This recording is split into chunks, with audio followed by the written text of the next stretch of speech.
Passou? Tá passando, aham. Bom dia, pessoal. Vamos dar início, então, mais uma sessão do Friday Base Club. Vou parabenizar já de antemão e agradecer a doutora Gabriele por topar essa empreitada de abordar os highlights do ESC, né? A gente acabou separando, aí, junto com os outros preceptores, 5 artigos que a gente achou bem interessante para falar. Gabi, aí você vai me falando que eu vou passando aqui para você. Tá, obrigada. Bom dia a todos, sou a residente Gabriele, sou residente de cardiologia do Hospital Geral, e hoje eu vou apresentar sobre os highlights dos principais artigos publicados no Congresso Europeu deste ano. Pode passar.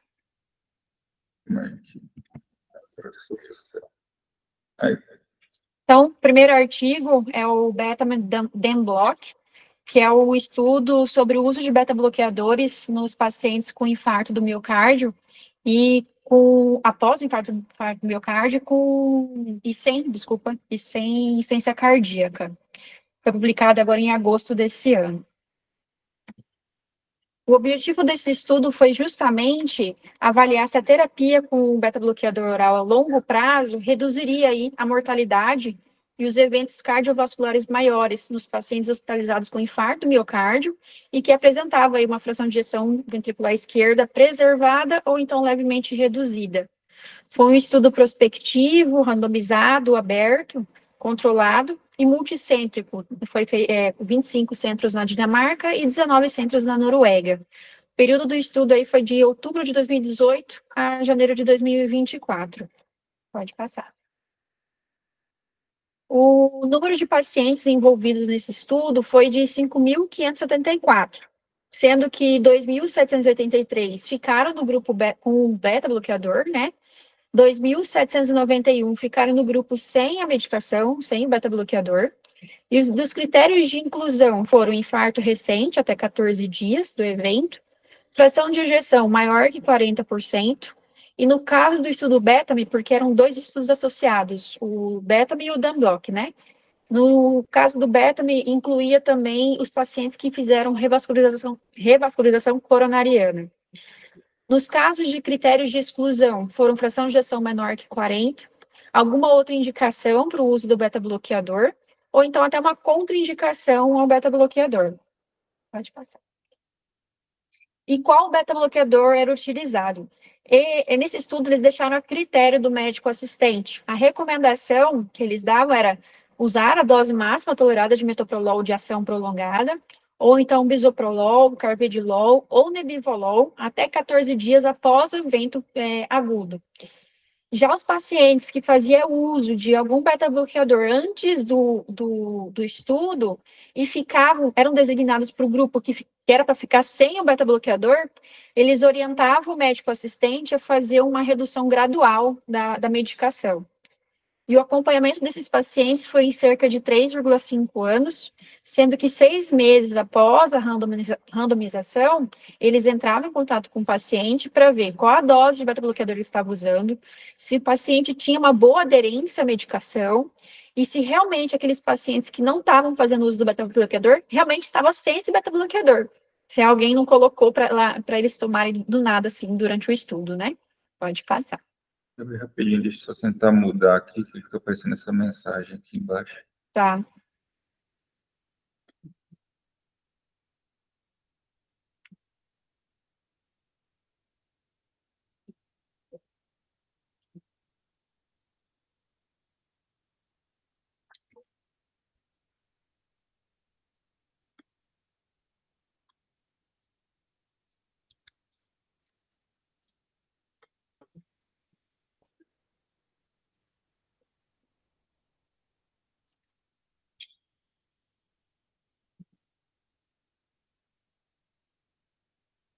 Pode passar.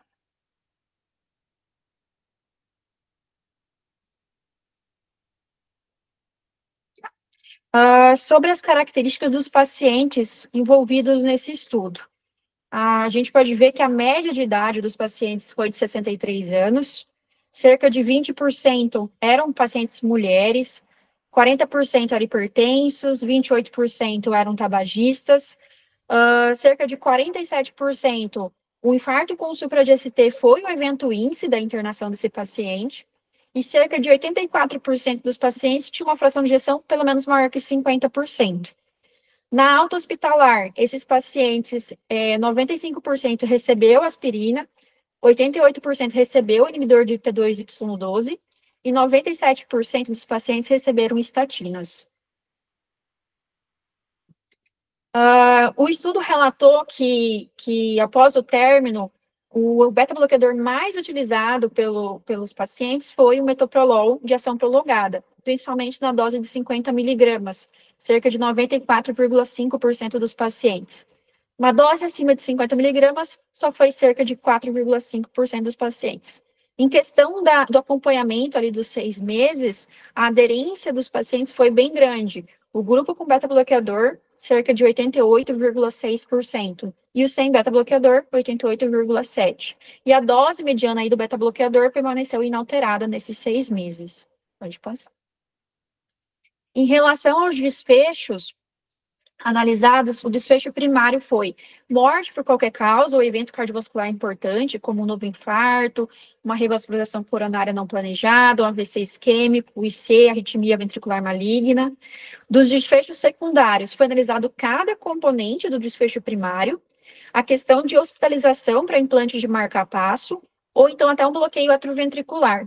Na questão de desfecho de segurança, foi também novo infarto, IC, arritmia ventricular maligna, ou então morte por qualquer causa em até 30 dias após a randomização.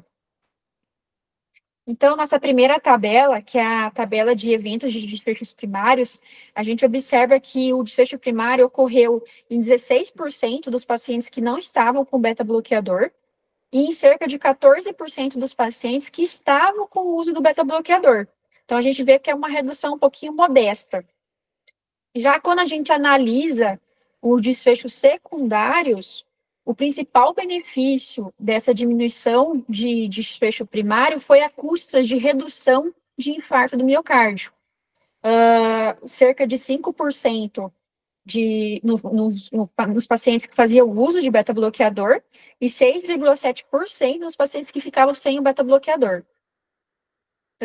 E já quanto à análise de mortalidade, revascularização não planejada, AVC, IC ou arritmia ventricular, os resultados foram neutros. Em termos de desfecho de segurança, os eventos adversos graves também foram semelhantes entre os grupos. E nessa figura ao lado, ela mostra a incidência acumulativa de desfecho primário ao longo do tempo, certo? A gente vê que a curva azul, que é a curva do grupo com o uso de beta-bloqueador, fica um pouquinho abaixo da curva cinza, que é o grupo que ficou sem o beta-bloqueador, indicando que as pessoas que faziam uso da medicação teve menos eventos no grupo tratado, né? Mas a diferença não é tão grande, como a gente pode observar, mas porém foi consistente, tendo aí uma relação, um hazard ratio de 0,85, uma diminuição de 15% aí no risco relativo no desfecho composto. Pode mudar. Já nessa análise de subgrupos, a gente vê que a maioria dos subgrupos encontram-se à esquerda da linha, então favorecendo aqueles pacientes que faziam uso do beta-bloqueador. E a gente pode perceber que ali na análise de sexo, o sexo feminino, o efeito parece até ser melhor nos pacientes que faziam uso de beta-bloqueador, e nos pacientes que têm fração de ejeção levemente reduzida, de 40% a 49%, também. Já naqueles pacientes que tiveram infarto com supra de ST, o benefício também foi maior, enquanto que no infarto sem supra de ST foi mais próximo da neutralidade. E em relação à dose de beta-bloqueador, se maior que 50 miligramas ou menor que 50 miligramas, não houve uma diferença clara aí de benefício. Pode mudar. Então, em conclusão, essa terapia com beta-bloqueador a longo prazo reduziu a incidência de morte por qualquer causa ou evento cardiovascular adverso importante, ou seja, desfecho composto, desfecho primário, nos pacientes com infarto do miocárdio e fração de ejeção ventricular esquerda preservada ou levemente reduzida. Porém, essa diminuição foi a custa de incidência cumulativa de novos infartos do miocárdio. Não houve diferença entre os grupos em questão de risco de morte por qualquer causa, IC, arritmia ventricular maligna, revascularização coronária ou AVC isquêmico. E o estudo relatou que o efeito benéfico dessa terapia com beta-bloqueador já parecia estar presente aos 12 meses de acompanhamento. Agora, nesse... Pode falar do reboot, a gente junta os dois. Tá. Agora, o segundo estudo é o estudo Reboot, que é o uso de beta-bloqueador após infarto do miocárdio em pacientes sem a fração de ejeção reduzida. Pode mudar. O objetivo desse estudo foi o quê? Foi avaliar se a terapia com beta-bloqueador após o infarto, em pacientes com fração de ejeção preservada ou levemente reduzida, vai reduzir essa mortalidade, reinfarto ou hospitalização por IC, quando comparada à ausência de uso de beta-bloqueador. Foi um estudo randomizado, aberto, controlado, multicêntrico, 109 centros na Espanha e na Itália, e o período do estudo foi em outubro de 2018 a abril de 2024. O N de pacientes desse estudo foi cerca de 8.438 pacientes, sendo que 4.207 ficaram no grupo com beta-bloqueador e 4.231 no grupo sem beta-bloqueador. Pode mudar. Já os critérios de inclusão foram pacientes acima de 18 anos que tivessem tido um infarto tipo 1 ou tipo 2, seja com supra ou sem supra-GST, que fossem submetidos ao cateterismo durante a hospitalização índice e tivessem uma fração de ejeção maior que 40%. Eram excluídos desse estudo paciente que tivesse um histórico de C ou na admissão tivesse um QLIP maior ou igual a 2 durante a hospitalização índice, tivesse alguma contraindicação também a terapia com beta-bloqueador, ou então se a indicação do beta-bloqueador fosse de alguma coisa não relacionada ao infarto do miocárdio. Pode mudar. Durante todo esse estudo, todos os pacientes receberam tratamento padrão. Naqueles grupos, no grupo com beta-bloqueador, o tipo e a dose do beta-bloqueador foi determinado pelo médico responsável do paciente. A randomização só aconteceu na alta hospitalar ou até 14 dias ali após a alta. E o tratamento já iniciou no momento da randomização. O acompanhamento desse paciente foi feito com 3, 15, 36 e aos 48 meses, através de entrevistas telefônicas e revisão de prontuários médicos. Pode mudar. Em relação à análise das características dos pacientes estudados.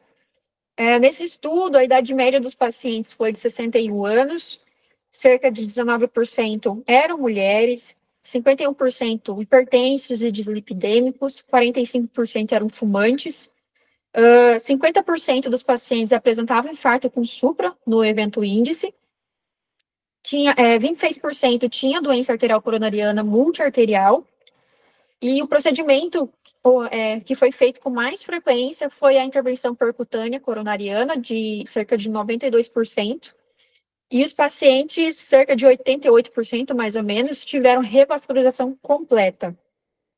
E ele relata nesse estudo também que o beta-bloqueador mais prescrito foi o bisoprolol, cerca de 86%, seguido do metoprolol, que foi de 7,5%. Pode mudar. Em relação aos desfechos analisados, o desfecho primário, composto de morte por qualquer causa, reinfarto ou hospitalização por IC. Dos secundários, cada componente individual do desfecho primário, morte por causa cardíaca, TV sustentada, fibrilação ventricular. Desfechos terciários, alguma revascularização não planejada, composto de morte por causa cardíaca, AVC ou infarto. E os desfechos de segurança, que é a hospitalização por bloqueio atrioventricular e hospitalização por AVC. Pode mudar. Então, nessa tabela, a gente avalia os eventos no desfecho primário, e a gente vê que ocorreu em 22% nos pacientes que usavam o beta-bloqueador e 21% nos pacientes que estavam sem o beta-bloqueador. Porém, o hazard ratio foi de 1,04, com intervalo de 0,89 a 1,22. Então, foi um resultado neutro, sem uma diferença, uma significância estatística nos dois grupos. Já quando a gente analisa os desfechos secundários, também a gente não vê diferença na questão de mortalidade, reinfarto, hospitalização por IC nos dois grupos. E, inclusive, as taxas foram praticamente iguais, né? Assim como os desfechos de segurança, também não teve diferença entre os dois grupos. Pode mudar. Já aqui nessas figuras, a figura A é o desfecho composto, primário composto. A gente vê que as curvas praticamente se sobrepõem, tanto do grupo beta-bloqueador e sem beta-bloqueador, durante todo o segmento do paciente, não tendo diferença significativa. E quando a gente analisa os desfechos individualmente, aqui, morte por qualquer causa, reinfarto na figura C, hospitalização por IC na letra D, também a gente vê que as curvas também se sobrepõem, não tendo diferença significativa entre os grupos. Pode mudar. Já na análise de subgrupos, a gente vê que a maioria do intervalo de confiança cruza a linha de nulidade, então, reforçando aí o não benefício clínico do uso de beta-bloqueador. E a gente observa que no grupo dos pacientes que tiveram infarto com supra, de CT, houve até uma tendência desfavorável naqueles pacientes que fizeram o uso de beta-bloqueador. Ele era isso, que não faziam uso de beta-bloqueador. Já naqueles pacientes com infarto sem supra, não foi mais perto da nulidade.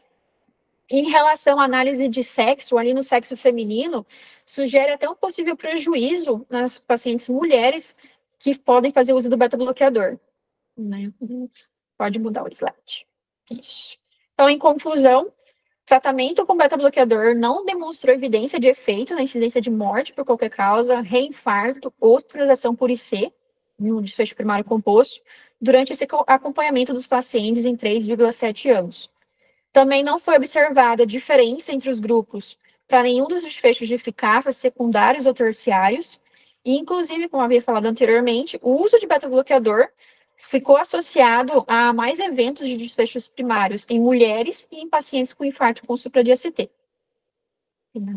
Pode mudar. Deixa eu só comentar, fechar o caminho da parte beta-block. Então, eu acho que são dois trabalhos grandes, né? A gente recentemente comentou sobre o ABES e sobre o... Nossa, esqueci o nome do trabalho do beta-bloqueador, mas que foram mais ou menos nessa mesma linha, né? Que a gente até conversou, que no ABES mostrou também essa tendência de piora de desfecho, mas era um trabalho que era fechado até, mas que tinha 30% de pacientes ali com fração de ejeção de 40% a 50%. E aí, na situação, eu até falei para vocês, eu falei, olha, eu acho que a gente tem alguma evidência de trabalhos mais antigos, que talvez nessa população com disfunção levemente reduzida, aquele paciente que teve um infarto grande, ficou com hipocinesia segmentar, que existe um benefício do beta-bloqueador, quando você pega os trabalhos clássicos, né, o Copérnicos, o CIBS, o MERIT, todos, quando você pega esses pacientes com separação, existia uma tendência à melhora nesse paciente, né? Enquanto, quando pegaram esses dois trabalhos, apesar de eles parecerem ser antagônicos, após a apresentação dos dois, que foram apresentados em sequência, foi realizada uma meta-análise, só com os pacientes com fração de ejeção levemente reduzida, de 40% a 50%.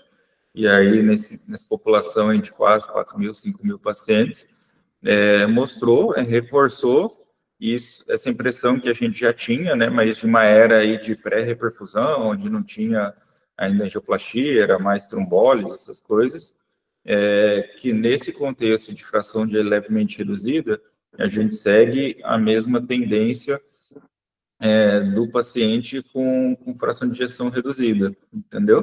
A gente ainda está aguardando a meta-análise do paciente com fração de ejeção preservada, que possivelmente deve seguir a tendência do reboot kinectney, né? E também do... fugiu o nome. Qual que era o trabalho, gente? A gente apresentou recente. Vou lembrar aqui. Nag, você quer comentar alguma coisa?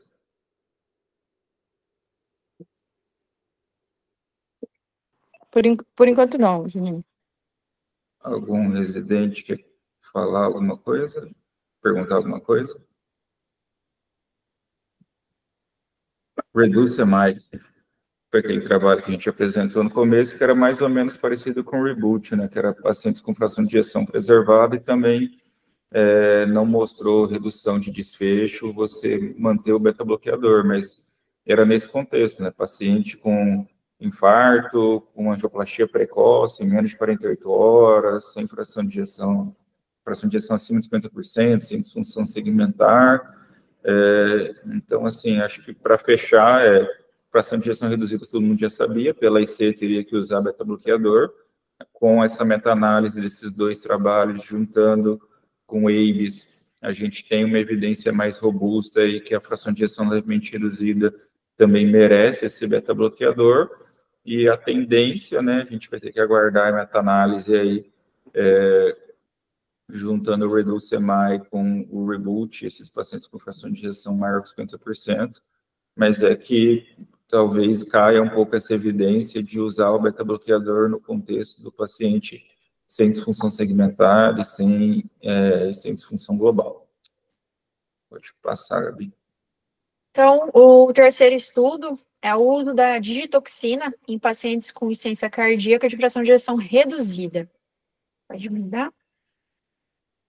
Então, o objetivo desse estudo foi o quê? Foi avaliar a eficácia e a segurança da digitoxina em baixa concentração sérica nos pacientes que tinham diagnóstico de insuficiência cardíaca crônica e fração de ejeção reduzida e já haviam sido tratados com terapias médicas e dispositivos cardíacos atuais. Foi um estudo de fase 4, duplo cego, randomizado e controlado por placebo e multicêntrico, na Áustria, Alemanha e Sérvia. O período aí do estudo foi de 4 de maio de 2015 a 29 de setembro de 2023. Pode mudar. Então, o N de pacientes do estudo foi cerca de 1.212 pacientes, sendo que 613 ficaram no grupo com a digitoxina, que foi dada na dose de 0,07 miligramas uma vez ao dia, e 599 pacientes no grupo placebo.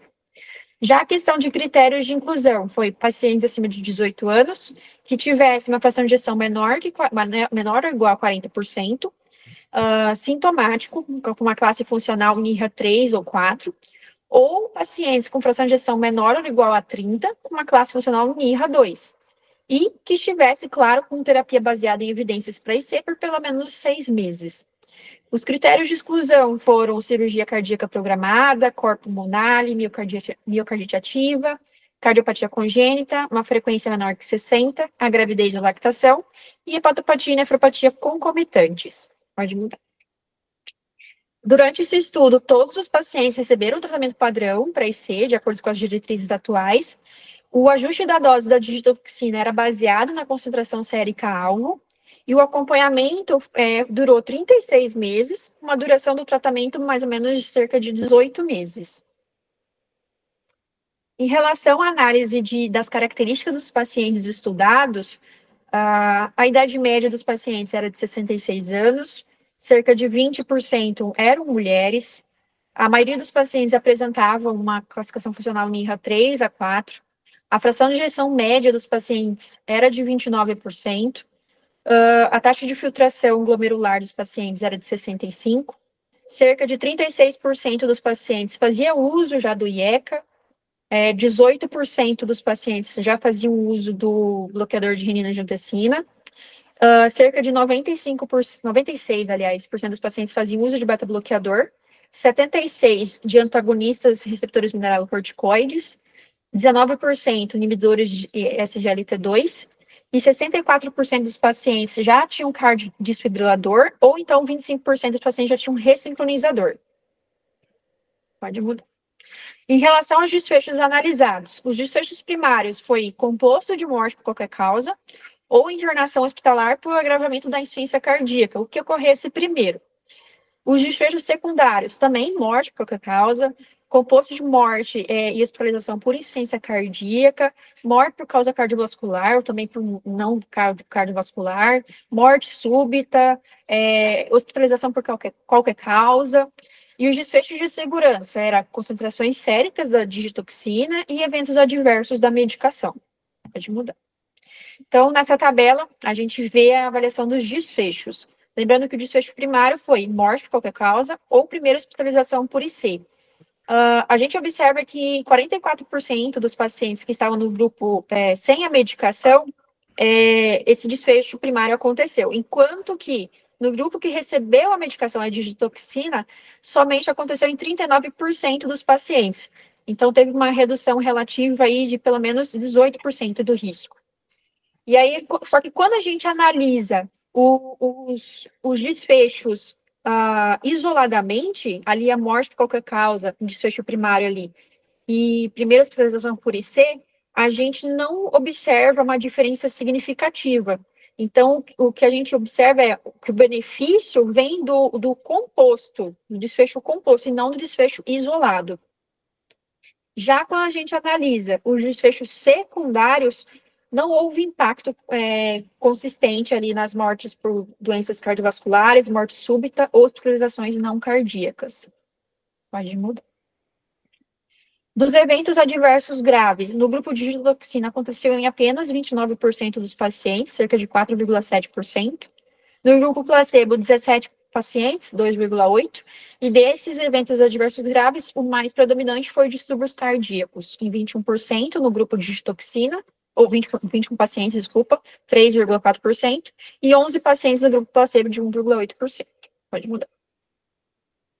Então, na análise dessas figuras, no caso, na figura A, que é o desfecho primário, a curva azul, que é o grupo da digitoxina, fica consistentemente abaixo da curva placebo, que é a cinza. Então, isso mostra uma redução significativa no desfecho composto. E aí, quando a gente vai analisar na B e na C, nas figuras, que é a morte por qualquer causa, e a primeira hospitalização por IC, que é a análise isolada do desfecho composto, a gente vê que a curva, ela praticamente se sobrepõe. Então, a gente não vê uma diferença estatística significativa. É só no desfecho composto mesmo. Pode mudar. Já na análise de subgrupos, a maioria fica à esquerda, fica a favor do grupo que fazia uso da medicação digitoxina. Os principais subgrupos que tiveram benefício foram justamente os pacientes mais sintomáticos, aqueles de classificação NIRA 3 para 4. E a gente vê lá embaixo, quando os pacientes faziam uso da terapia otimizada de IC, né? Mesmo o paciente uso de beta-bloqueador e EcoBRA, antagonista receptor mineralocorticoide, a digitoxina, ela manteve um efeito favorável. Já em relação, então, resumindo, não houve um subgrupo nesse estudo que fosse desfavorecido. Então, a digitoxina, o uso dela foi um benefício consistente, com uma tendência maior, justamente como eu havia falado, em pacientes mais sintomáticos, em RA3 para 4, e em uso da terapia otimizada. Pode mudar. Então, em conclusão, a digitoxina levou o menor risco combinado de morte por qualquer causa ou internação hospitalar por agravamento da IC do que o grupo placebo, nos pacientes com IC e com fração de ejeção reduzida. E ela teve um efeito benéfico mesmo em baixas concentrações no soro. Bom, só para concluir um pouquinho, a digitoxina, gente, é uma medicação diferente da dioxina, tá? Acho que a Gabi deixou bem colocado ali no começo. E a diferença é que, basicamente, ela tem uma eliminação mais hepática do que renal, tá? E talvez o benefício possa vir daí, que é aquilo que eu sempre converso com vocês quando a gente vai entrar com a dioxina.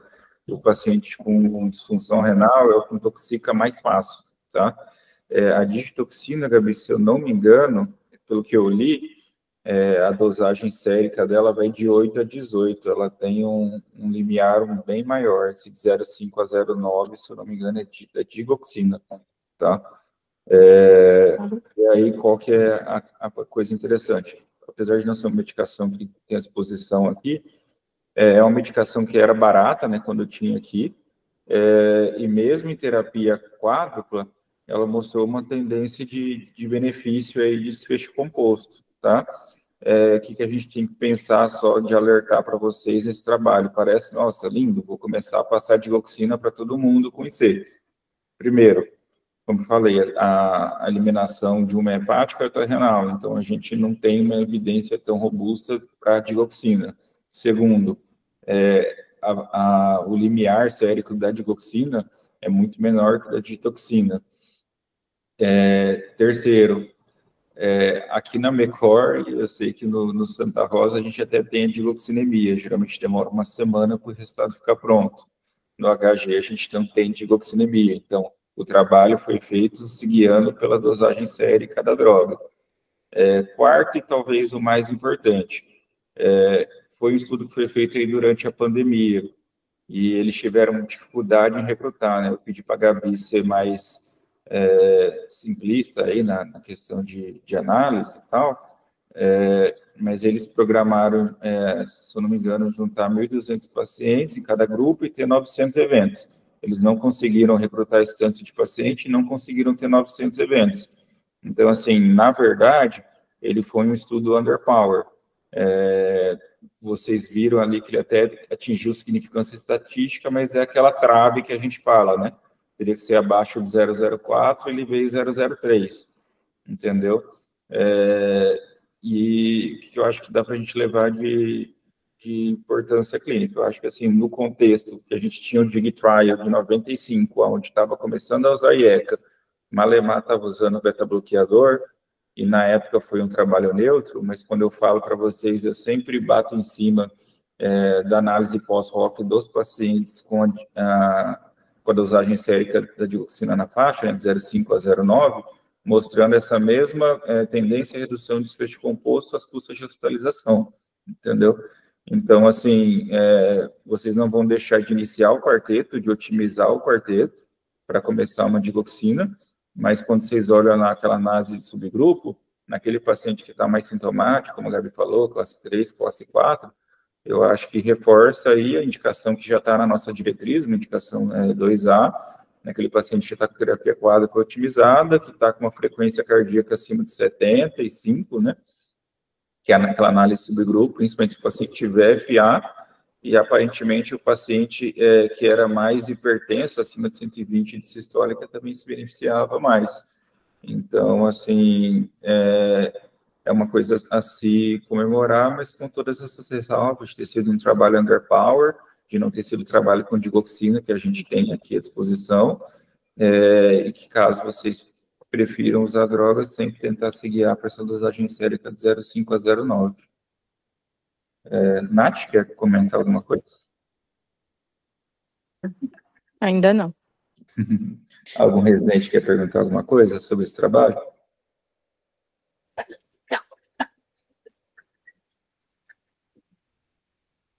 Não? Vou passar então, Gabi.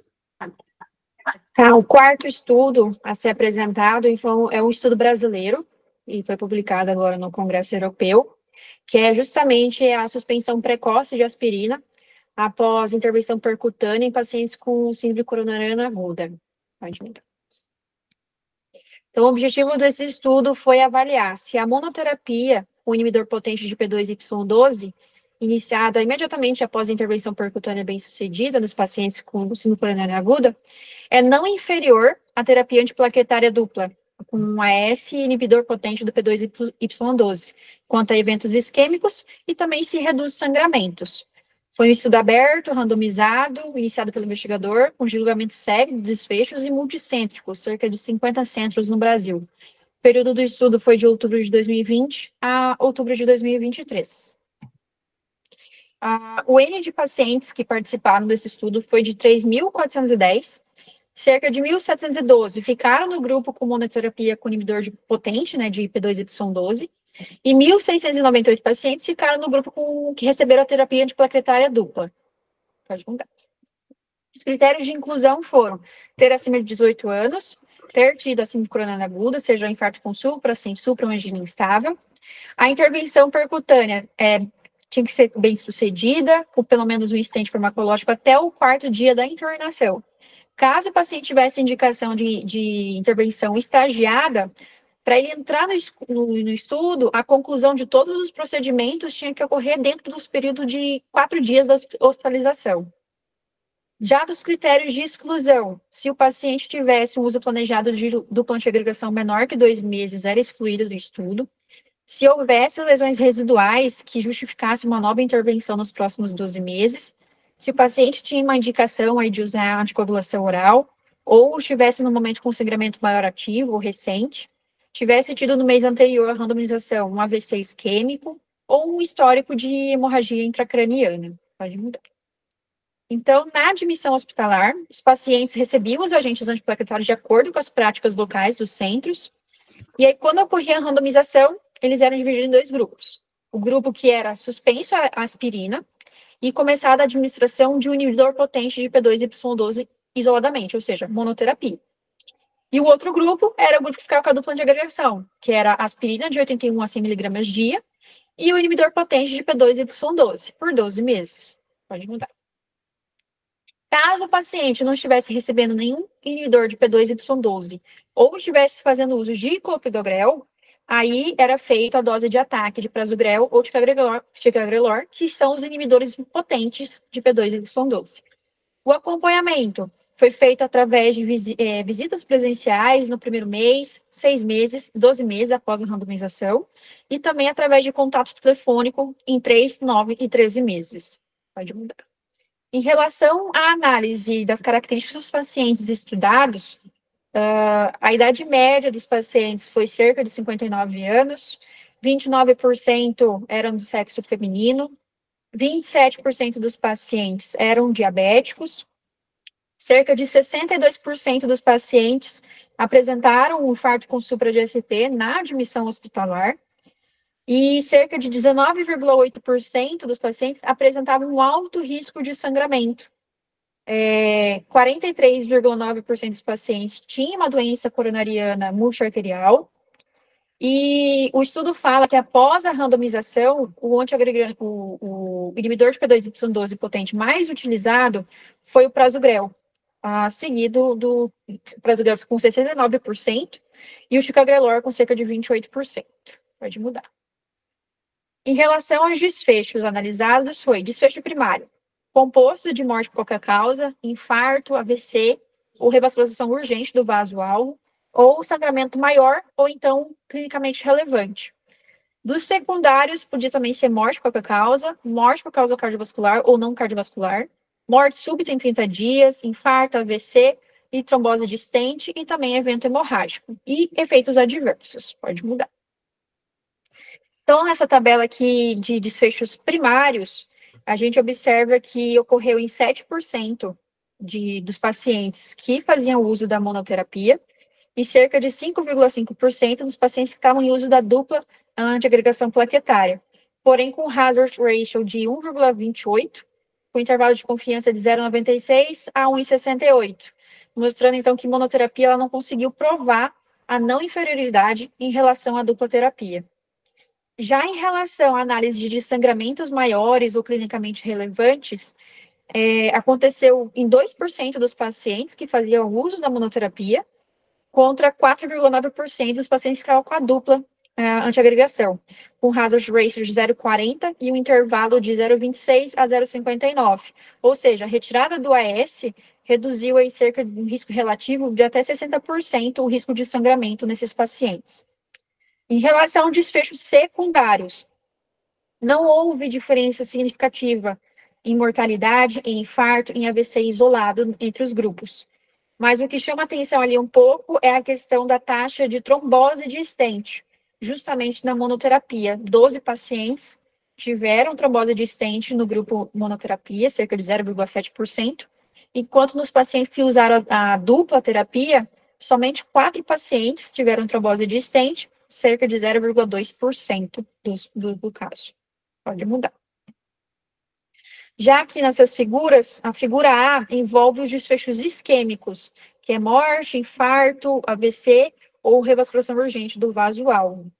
A curva da monoterapia, ela sobe um pouquinho mais que a dupla terapia, porém, como eu disse anteriormente, o hazard ratio de 1,28, ou seja, não conseguiu provar, a monoterapia não conseguiu provar que é tão eficaz quanto a dupla antiagregação na prevenção de evento isquêmico. Já na figura B, que é a análise de sangramentos maiores ou clinicamente relevante, se observa que a curva de monoterapia fica bem abaixo da dupla antiagregação, que é a linha azul, né? Com o hazard ratio de 0,40, então diminuindo o risco relativo aí de pelo menos 60% no risco de sangramentos na monoterapia. Pode mudar. Já na análise de subgrupos, à esquerda aqui, nós temos a análise de eventos isquêmicos, e à direita, a gente tem a análise da questão de sangramentos. Na esquerda, que é a análise de evento isquêmico, a maioria dos subgrupos tem um hazard ratio acima de 1, sugerindo, então, que houve mais eventos isquêmicos nos pacientes que ficaram em monoterapia. Principalmente, isso ocorreu nos pacientes que apresentavam infarto com supra de ST e que tiveram uma angioplastia multiarterial. Já no lado direito, que é a questão dos sangramentos, a gente vê que todos os subgrupos ficaram à esquerda, ou seja, se beneficiaram aqueles pacientes que faziam uso de monoterapia. Pode mudar. Então, em conclusão, não foi demonstrada a não inferioridade da monoterapia em relação à terapia antiplaquetária dupla nos desfechos primários composto em pacientes pós-IAM, e mostrou que a descontinuação imediata da aspirina está associada a um risco aumentado de evento isquêmico, principalmente durante as primeiras semanas após a intervenção percutânea, e mostrou que os eventos hemorrágicos parecem ocorrer com mais frequência nos pacientes com a dupla terapia do que nos pacientes que ficaram em monoterapia, nos 12 meses de acompanhamento. Isso. Pode passar. Só para concluir, acho que é um trabalho interessante por ser brasileiro, né? Foi conduzido pelo Dr. Pedro Lemos.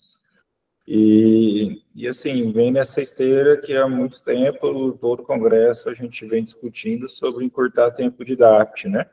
A gente tem aí bem consolidado desde o CURE que essa terapia seria por 12 meses e já há alguns anos a gente vem tentando avaliar o contexto de encurtar essa terapia.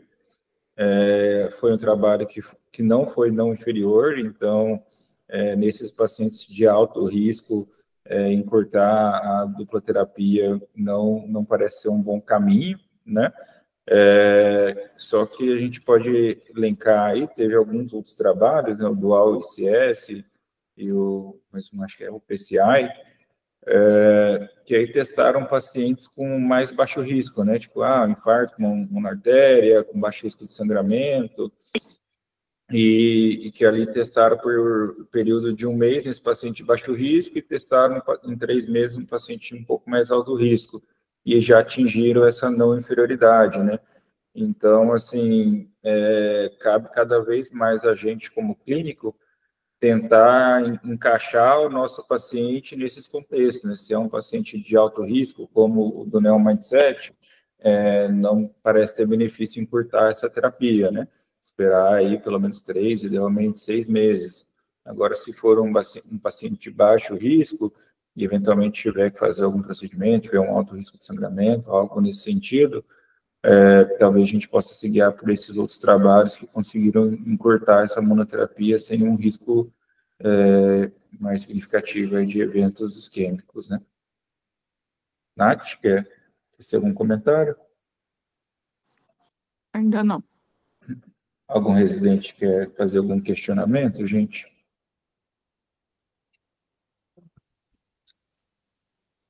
Disfarçar. Tá, então, o último estudo é sobre a eficácia e a segurança do Baxdrostat em pacientes com hipertensão de difícil controle ou hipertensão resistente. O objetivo desse estudo, então, foi avaliar a eficácia e a segurança do Baxdrostat em uma população mais ampla de pacientes com hipertensão de difícil controle e que já estivessem em uso de tratamento antihipertensivo otimizado. Foi um estudo de fase 3, randomizado, duplo cego e controlado por placebo, e multicêntrico, cerca de 214 centros em diversos países. O período aí do estudo foi de novembro de 2023 a fevereiro de 2025. Pode mudar. O número de pacientes participantes foram de 796 pacientes, sendo que 264 ficaram no grupo que receberam a medicação, mas na dose de 1 miligrama. 266 pacientes ficaram no grupo que também recebeu a medicação, só que na dose de 2 miligramas, e 264 que ficaram no grupo placebo. Pode mudar. Os critérios de inclusão foram ter acima de 18 anos, a hipertensão de difícil controle, com uma sistólica média acima de 40, mas abaixo de 170 na posição sentada, que estivesse com tratamento com doses máximas toleradas de 2 medicamentos antihipertensivos, caso na hipertensão não controlada, ou então com mais de 3 medicamentos, no caso de hipertensão resistente, incluindo um diurético, por pelo menos 4 semanas antes da triagem. Eram excluídos do estudo os pacientes que faziam uso de antagonista receptor mineralocorticoide, que tivesse uma taxa de filtração menor que 30, ou que tivesse algum distúrbio grave de potássio, de sódio, ou tivesse uma condição médica limitante, ou um risco até de adesão inadequada da medicação. Pode mudar. Então, esse ensaio, ele era composto de 4 partes sequenciais, com uma duração total de 52 semanas. A parte 1 durou 12 semanas, foi duplo cego, randomizado e controlado, onde era dividido igual daquela forma que eu havia falado. Pacientes recebiam 1 miligrama, outros recebiam 2 miligramas e outro o placebo. Já na parte 2, que é da semana 12 a 24, já foi aberto, era mais para avaliar desfechos de segurança. Aqueles pacientes que faziam uso de 2 miligramas da medicação continuavam com essas 2 miligramas. Já aqueles que faziam uso de 1 miligrama ou estivessem no grupo placebo, eles sofriam uma segunda randomização para receber ou então as 2 miligramas ou ele iria voltar para o placebo. Já a parte 3, é a semana 24 a 32, voltava a ser duplo cego, só que nessa fase começou uma retirada randomizada da medicação. Se ele já recebia 2 miligramas, ele fazia a terceira randomização para continuar ou recebendo as 2 miligramas ou randomizar para o grupo placebo. Já a parte 4, que é a última semana, de 32 a 52, voltou a ser aberto e foi mais para coletar dados de segurança adicionais sobre a medicação na dose de 2 miligramas. De mudar. Então, durante o estudo, todos os pacientes continuaram a receber a sua terapia antihipertensiva de base. Nos períodos duplo cego, a terapia de base, a dose teria que permanecer inalterada. Quando ocorria as fases abertas, igual eu tinha falado anteriormente, aí sim poderia haver o ajuste da terapia antihipertensiva. Pode mudar.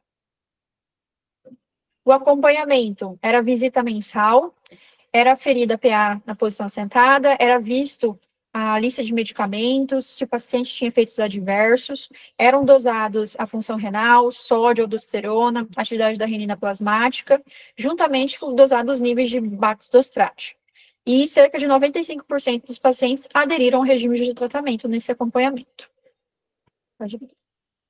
Já aqui na análise das características dos pacientes estudados, a média de idade dos pacientes foi de 61 anos, a pressão arterial média foi de 149/87, cerca de 60% dos pacientes eram do sexo masculino, a taxa de filtração era maior que 80%, e a maioria dos pacientes tinha o diagnóstico de hipertensão resistente, cerca de 70%. Em relação à análise de desfechos, teve o desfecho primário de eficácia, que era a alteração da pressão sistólica na posição sentada até a 12ª semana. Os desfechos secundários também era alteração na pressão arterial sistólica na posição sentada, porém da semana 24 à semana 32, que era justamente quando ocorria a descontinuação randomizada da medicação. Era avaliado também a alteração na pressão sistólica sentada dos pacientes com hipertensão resistente e também a alteração na pressão arterial diastólica desses pacientes. Pode mudar. Também foi analisado os desfechos exploratórios, que era nível sérico de aldosterona e atividade plasmática da renina, alteração da pressão arterial sistólica ambulatorial, e os desfechos de segurança, que eram efeitos adversos, os exames laboratoriais, eventos cardiovasculares, a questão de distúrbio eletrolítico e hipotensão. Pode mudar. Então, aqui nessa outra tabela, que era justamente a tabela de desfechos primários, na semana 12, ou seja, na parte 1, a gente observa que quando iniciou a medicação, o Baxdrostat, houve uma redução da pressão arterial sistólica média de pelo menos 9 milímetros de mercúrio, tanto e 8,7 de 1 miligrama e 9,8 milímetros na dosagem de 2 miligramas. Em relação também à pressão arterial diastólica, também houve uma redução nos dois grupos de 1 miligrama e 2 miligramas, porém foi uma redução menor, de 3 a 4 milímetros de mercúrio. Pode mudar. Já nessas figuras, a figura A e a figura C, que corresponde aos desfechos de alteração da pressão sistólica geral, e a C, a questão da pressão sistólica na hipertensão resistente, na semana 0 a 12, que é a parte 1. A gente observa que a curva azul, que é a da medicação, fica bem abaixo da que recebe o placebo, ou seja, houve uma redução importante da pressão arterial sistólica, e as dosagens, mesmo com dosagens diferentes, a diminuição da pressão foi praticamente igual dos dois grupos, do grupo do 1 miligrama e 2 miligramas, desculpa. Já na figura B de bola, que foi quando foi retirada a medicação, na semana 24 a 32, a curva do placebo, ela subiu, ela ficou acima de 0, ou seja, houve um aumento da pressão arterial sistólica quando houve a retirada da medicação. E já na D, que é justamente a análise da pressão arterial diastólica, o grupo que recebeu a medicação, tanto de 1 miligrama quanto de 2 miligramas, houve uma redução comparado ao grupo placebo. Pode mudar. E aqui, na análise de subgrupos, a gente vê que todos os subgrupos ficaram à esquerda, ou seja, houve uma redução consistente da pressão arterial sistólica em relação ao grupo placebo. Então, foi isso. Pode mudar. Enquanto a relação de eventos adversos graves foram pouco frequentes, cerca de 1,9% no grupo que recebeu 1 miligrama da medicação, 3,4% no 2 miligramas e 2,7% no grupo placebo. A hipercalemia foi um dos principais efeitos adversos, chegando aí a cerca de 7,9% nos pacientes que receberam 2 miligramas da medicação, enquanto que 1 miligrama foi cerca de 2,7%. Porém, a descontinuação da medicação por hipercalemia foi bem baixa. 1,5% dos pacientes com 2 miligramas e 0,8% do paciente que recebeu 1 miligrama só. Pode passar. Então, pacientes com hipertensão não controlada ou resistente, com adição de dose diária de 1 miligrama ou 2 miligramas de baxdrostat, a medicação antihipertensiva de base, levou uma diferença em relação ao placebo na pressão arterial sistólica, como eu disse, de 8,7 a 9,8 milímetros de mercúrio, após 12 semanas de tratamento. Foi observado que houve um efeito da suspensão da medicação do tratamento, pacientes começaram a aumentar a pressão arterial sistólica novamente, pode mudar. E que a incidência de eventos adversos graves por causa da medicação foi bem baixa e semelhante praticamente entre os grupos. E ele também relata que houve uma diferença, houve uma alteração transitória da taxa de filtração glomerular, mas que essa alteração transitória retornou aos níveis basais logo após a suspensão da medicação. E é isso. E, primeiro, parabéns pela apresentação, viu? Sei que foi uma função enorme e você tirou com maestria. Obrigada. Sobre esse trabalho, eu acho que ele é bem interessante aí no sentido de uma nova proposta, né, para paciente com pressão resistente. A gente tem como consagrado hoje aí o uso da esprolactona, né, no trabalho Pathway, que teve uma redução aí também desses 9%, e paciente já com essa terapia tripla, mas aparentemente essa nova medicação aí, ela teria menos efeito colateral do que a esprolactona, né? Não sei se, como é um estudo de fase 3, não sei se vão fazer algum trabalho head-to-head, né? Mas eu achei bem interessante. Você quer ter algum comentário, Nath? Sim, nesse trabalho aí, que foi um dos que eu escolhi, né? Que eu achei que todas as terapias, assim, adicionais e diferentes em relação à hipertensão resistente, foram meio que por água abaixo. Simplicity veio 1, 2, 3 e mostrou que a denervação renal não era esse morango todo para essas questões de hipertensão resistente. Aí vem uma medicação nova, né, que é um aliado, acho que vai ser, né, promete ser um aliado nesse arsenal. Só que eu sempre sinto falta muito de estudos com hipertensão resistente com um protocolo mais intensivo de estilo de vida, sabe? Meu filho tá no banheiro aqui. Então, aí, porque olha só, tem paciente que ele tem aquela classificação que ele é sal sensível, né? Ele tem uma resposta muito alta a questões de da dieta, tudo.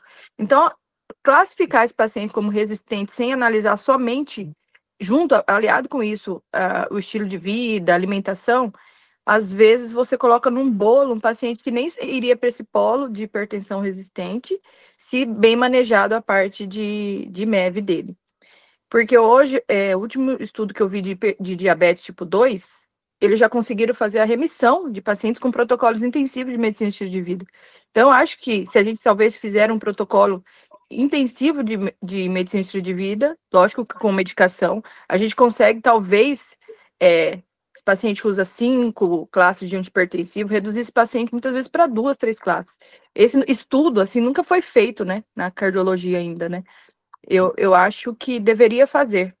A gente tem estudos globais, falando que exercício é legal, que não sei o que é legal, mas protocolos intensivos de redução e de metas de estilo de vida em semanas, né?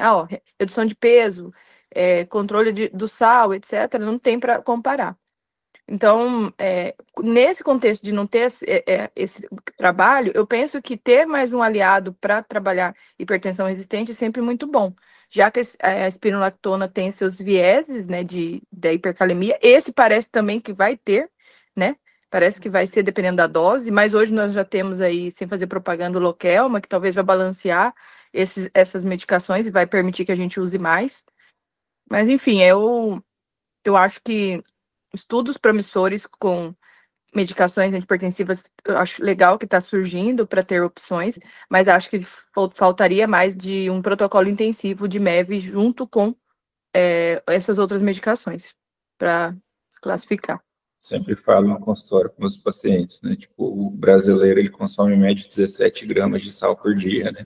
Sendo que a meta para o paciente hipertenso seria 5 gramas, né? Quando eu falo que é 5 sachê por dia, ninguém acredita. E a gente tem trabalhos até com população Yanomami, né, Nath?